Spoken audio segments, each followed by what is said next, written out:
It's laudable when you look at it on the surface. But unfortunately, is that the question we need to ask is that the way to help crystallize or strengthen democracy in any part of the world? If you want to strengthen something, you strengthen it ab initio when it is growing. Unfortunately, research would show that anytime there is interference from outside in any democratic dispensation, that democracy hiccups badly. Kenya, Libya, Zimbabwe, Venezuela. These are typical examples of where a post-ante situation was tried by the U.S. It's like after elections, then the U.S. says that we are invoking this deterrent measure. People cannot come to our country. I do not think that is good enough to deter or to strengthen democracy in any part of the world. It's not good enough. Let me give you an example of how these things have happened elsewhere. Well, it was used latest in Nigeria.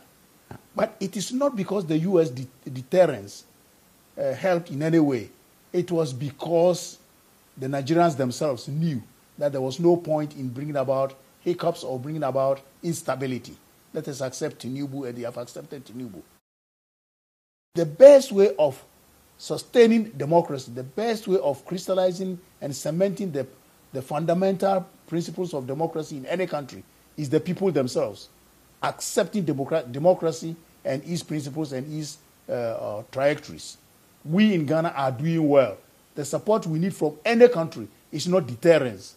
The support we need is helping to build the basic structures and institutions of democracy and spreading the ideal of democracy in the minds of the people. That is how democracy would necessarily cement itself in Ghana.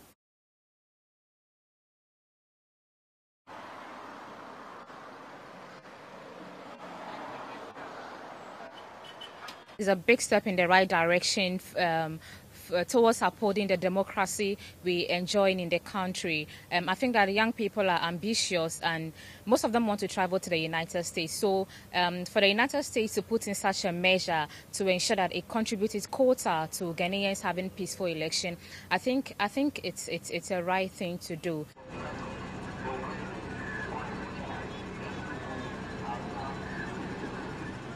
So I think that the role citizens can play is to respect the democracy and uphold the integrity of our democracy. If you are not happy about the results, it's best that you seek redress in our rule of law. That is, you go to court.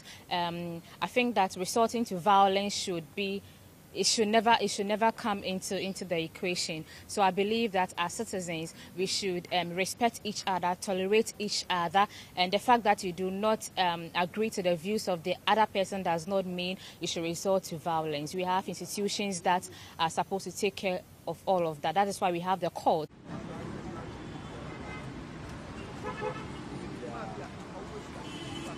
So to ensure that democracy is upheld and respected, people need to understand what democracy is. And by understanding it, they need to be educated on what it's about.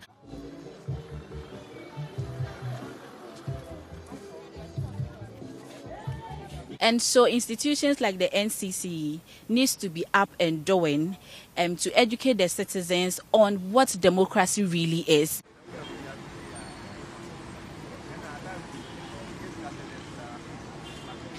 When there are jobs, when people are busy, they won't go around misbehaving. Yeah, so when there are more jobs, people will be busy, they have something to do, so they won't have time to do certain things. And the other thing is, I think, respect. We should respect each other, tolerate each other. The fact that you are in NDC or MPP doesn't mean you guys are enemies. We are still friends. So yeah, let's try to tolerate and respect each other.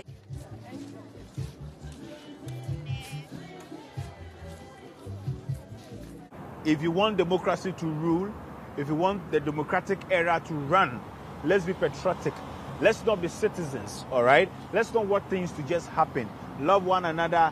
Be there for your family, your brother, your sister. Respect human rights, equal rights, and justice.